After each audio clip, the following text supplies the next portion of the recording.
우연과 지식의 역설, The Paradox of Chance and Knowledge. 인류는 막대한 지식을 축적했지만 지식이 극도로 세분화되면서 오히려 개인은 전체 지식으로부터 소외되는 역설에 직면했습니다. 이로 인해 삶의 불확실성은 커졌습니다. 인간은 본능적으로 이 불확실성을 혐오하고 질서를 동경합니다. 우리는 일상의 편리함을 누리는 대가로 예측 불가능성을 감수해야 함에도 불안감 때문에 통제 가능한 삶을 원하며 심지어 운명론에서 안도감을 찾습니다. 하지만 이런 태도는 불확실성, 즉 우연이 가진 창조적 가치를 과소평가하게 만듭니다. 새로운 아이디어는 확신이 강할 때가 아니라 우연한 외부 자극을 받아들일 때 탄생합니다. 레오나르도, 다빈치나 아인슈타인 같은 천재들은 남보다 많이 알아서가 아니라 성급한 답에 만족하지 않고 무관해 보이는 모순이나 자극을 진지하게 탐구했습니다. 심리적으로도 예측 불가능한 기대는 도파민을 분비시켜 뇌를 흥분시키고 학습을 촉진합니다. 문제는 우리가 이 우연을 기회로 잡는데 서툴다는 점입니다. 지나친 효율성 추구나 한 가지 목표에 대한 과도한 집착은 시야를 좁힙니다. 신문의 사진 개수만 세느라 100파운드 상금이라는 큰 글씨를 보지 못한 실험 참가자들처럼 우리는 목표의 것을 무시합니다. 렌트겐 이전에 X선을 발견하고도 오류로 무시한 과학자들처럼 두뇌는 선입관에 맞지 않는 정보를 차단하는 경향이 있습니다. 우리 지금 좀 이상한 시대에 살고 있는 것 같지 않으세요? 손가락 하나만 까딱하면 세상의 모든 지식을 다 알 수 있는데 왜 우리 각자의 미래는 한 치 앞도 안 보이는 안개 속 같을까요? 인류 전체가 가진 지식의 양은 그야말로 폭발했는데 개인의 삶은 그 어느 때보다 불확실해졌단 말이죠. 오늘 바로 이 기묘한 모순에 대해 한번 제대로 파헤쳐 보겠습니다. 자, 이 역설을 제대로 이해하려면요, 과거랑 현재를 한번 비교해보는 게 제일 좋아요. 옛날 르네상스 시대의 레오나르도 다빈치를 한번 생각해 보세요. 화가이면서 과학자였고 또 발명가였죠. 한 사람이 여러 분야를 넘나드는 마스터가 될 수 있었던 시대예요. 근데 지금은요, 완전 다르죠. 한 과학자는 평생 세포 안에 있는 단백질 하나만 파고들고요. 어떤 언어학자는 거의 사라져가는 언어의 문법 하나에 평생을 바칩니다. 인류의 지식은 거대한 산맥이 됐는데 우리가 오를 수 있는 봉우리는 바늘 끝만큼이나 뾰족하고 좁아진 거죠. 그리고 이 지식의 양이 정말 어마어마합니다. 49억. 이게 지금 우리가 인터넷으로 접근할 수 있는 웹사이트 숫자예요. 이게 어느 정도냐면요. 옛날에 인류 지식의 보고라고 불렸던 알렉산드리아 도서관에 그 모든 정보를 단 5분 만에 다운받을 수 있는 시대라는 겁니다. 이런 정보의 홍수 속에서 우리가 뭘 어떻게 다 알겠어요. 큰 그림을 본다는 건 이제 정말 꿈 같은 이야기가 된 거죠. 자, 첫 번째 이야기. 질서를 향한 우리의 갈망입니다. 이렇게 모든 게 불확실하면 우리는 뭘 느낄까요? 그렇죠. 바로 불안감입니다. 그리고 그 불안감은 우리 마음속 깊은 곳에서 어떻게든 상황을 통제하고 싶고 질서를 찾고 싶은 강렬한 욕구를 깨웁니다. 왜냐하면 우리는 본능적으로 모르는 걸 무서워하거든요. 그래서 우리는 이 불안감을 어떻게든 잠재우려고 별의별 방법을 다 씁니다. 주머니에 넣어 다니는 행운의 부적이라든지, 중요한 일 앞두고 점을 본다든지, 그리고 되게 이성적인 사람도, 이건 좀 찝찝한데 하면서 피하는 그런 행동들 있잖아요. 이게 전부 다 이 혼돈스러운 세상에 어떻게든 나만의 질서를 만들려는 무의식적인 시도인 거죠. 그러다 그것마저 안 되면, 에이, 원래 내 운명이었나 봐 하고 위안을 삼는 거고요. 근데 여기서 진짜 재밌는 심리적인 반전이 일어나요. 우리가 질서를 너무너무 원한 나머지 차라리 내 자유의지를 포기하고 어차피 다 정해져 있어 라는 생각에서 편안함을 느낀다는 거예요. 물리학자 존 베로가 이런 말을 했죠. 마치 보이지 않는 어떤 하늘의 독재자가 내 인생을 다 알아서 이끌어준다고 생각하면 오히려 마음이 편해진다는 거죠. 참 아이러니하죠? 자, 그럼 이제 두 번째 이야기로 넘어가 볼게요. 바로 우연이 가진 천재성에 대해서입니다. 방금 전까지 우리가 불확실성을 피하려고만 한다고 했잖아요. 그런데 만약에 우리가 그렇게 싫어하는 그 우연, 그 혼돈이 사실은 엄청난 창의력과 천재성의 원천이라면 어떨 것 같으세요? 아까 얘기했던 다빈치를 다시 한번 소환해 볼까요? 이 천재도요, 답을 그냥 책상에 앉아서만 찾은 게 아니에요. 일부러 막 더러운 벽을 멍하니 쳐다봤대요. 그 얼룩 속에서 막 전투 장면 같은 걸 상상해내고 새로운 풍경을 발견하고 그랬다는 거죠.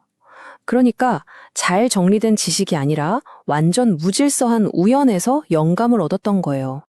그리고 놀랍게도 다빈치가 썼던 이 방법이 현대 심리학에서도 쓰이고 있습니다. 인지심리학자 에드워드 드 보노가 쓰는 방법인데요. 되게 간단해요. 종이에다 아무 단어나 막 써서 모자에 넣고요. 거기서 그냥 두 개를 딱 뽑는 거예요. 그리고 이 전혀 상관없는 두 단어를 어떻게든 연결해 보려고 애쓰는 거죠. 바로 이 우연한 만남이 우리 뇌를 평소에 생각하던 길에서 벗어나게 만들어서 억지로라도 새로운 아이디어를 쥐어짜내게 만드는 겁니다. 이걸 심리학 용어로는 잠재적 억제가 낮다 이렇게 표현해요. 대부분의 사람들 뇌에는 일종의 스팸 필터가 있거든요. 그래서 쓸데없는 정보는 알아서 착착 걸러내죠. 근데 아인슈타인 같은 천재들은 이 필터 성능이 좀 약했던 거예요. 그래서 남들이 보기에는 그냥 쓰레기 정보, 잡동사니 같은 것들도 일단 뇌에 다 들어오는 거죠. 그리고 바로 거기서 그 쓸모없어 보이던 정보들 사이에서 남들은 절대 못 보는 연결고리를 찾아내는 거. 그게 바로 창의성의 본질이라는 겁니다. 자, 이제 세 번째 이야기입니다. 불확실성이 주는 스릴. 아까는 우리가 불확실성을 두려워한다고 하지 않았나요? 맞아요. 그런데 여기에 또 하나의 반전이 숨어 있습니다. 사실 우리 뇌는요, 불확실성을 무서워하면서 동시에 그걸 엄청난 스릴로 느끼도록 만들어졌다는 거예요. 마크 트웨인이 진짜 기가 막힌 말을 했어요. 길에서 준 1달러가 일에서 번 99달러보다 더 기분 좋다.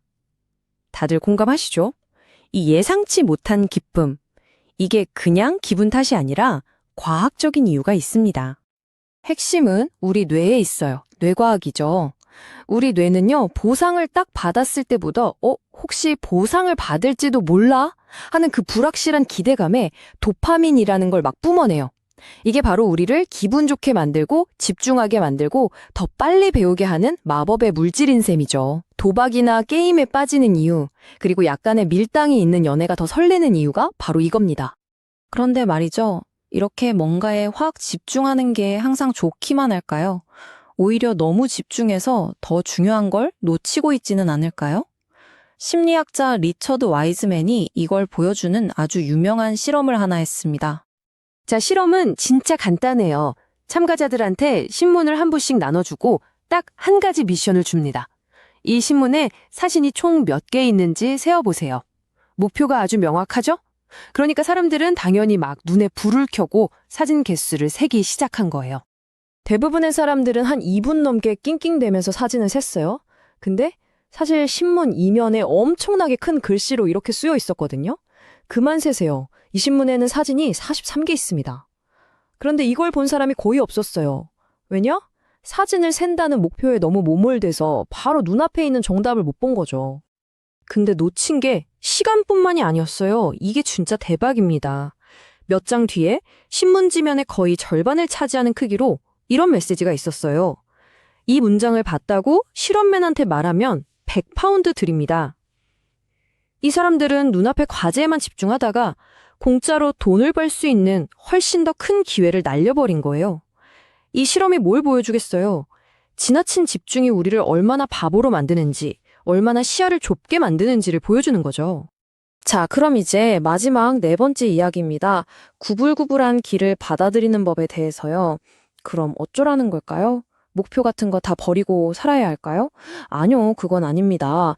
이 실험이 우리에게 주는 진짜 교훈은 목표를 버리라는 게 아니에요. 그 목표로 가는 길에 대한 생각을 180도 바꿔야 한다는 거죠.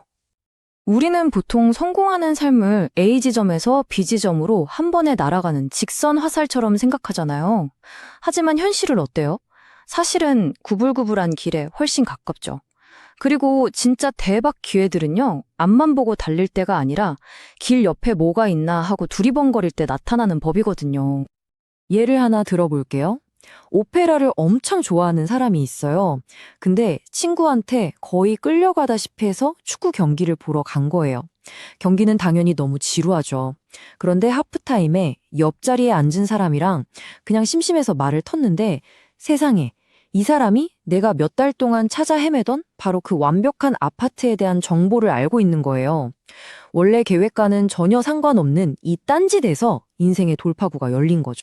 그러니까 핵심은 이거예요. 이 두 가지를 다 갖는 것. 계획을 세우고 열심히 그 계획대로 행동하세요. 하지만 동시에 그 계획을 망가뜨릴 수도 있는 내가 전혀 예상치 못했던 더 좋은 기회가 나타났을 때 그걸 붙잡을 수 있도록 항상 마음을 열어두는 거예요. 이 두 가지는 서로 적이 아니라 최고의 파트너입니다. 자, 오늘 이야기 이제 마무리하면서 여러분께 마지막 질문 하나를 던지고 싶습니다. 만약 여러분의 인생이 오직 하나의 목표만을 향해서 날아가는 직선 화살이라면 과연 그 길 옆에서 반짝이고 있는 수많은 보석 같은 기회들을 혹시 그냥 스쳐 지나가고 있는 건 아닐까요? 결론적으로 계획과 지식은 중요하지만 우연을 수용하는 태도와 상호 보완되어야 합니다. 체계적인 계획에만 매달리면 현실의 눈먼 함정에 빠질 수 있습니다. 우연은 기존 정보의 틈을 메우고 새로운 연결을 보여주는 필수 요소입니다.